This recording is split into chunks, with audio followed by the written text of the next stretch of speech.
architecture, around master planning. We had a different geography apart from our beginning in Mumbai. We then went on to Bangalore, and Pune, Hyderabad, and Gurgaon, and then we also opened up Singapore. And then as other milestones, we also had our international partnerships through different organizations across the world. So it's been an interesting journey, and through the journey we've been able to get different skill sets to the table, which enabled us as an organization to provide a holistic and 360-degree kind of an offering for all the work that we do. Okay, so the 360-degree have been a journey so far, and as he says, every 3 years something new is happening at DSP. Please add.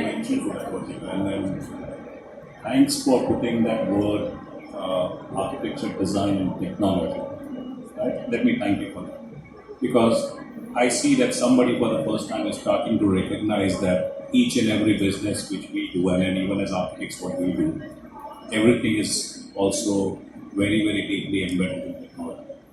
And that part of the business, we have just realized the potential of it 4 years ago. And we started a division for consulting of smart building advisory practice in the DSP story.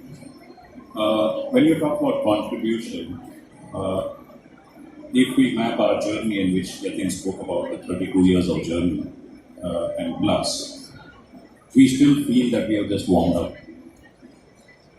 The potential which our country provides is so large. And I was hearing the talk about scaling processes, and some very valid points were brought into the previous talk. If we are able to keep that going, just the day before yesterday, I was reading a leader of McKinsey talking about it's not India's decade, but it's India's century.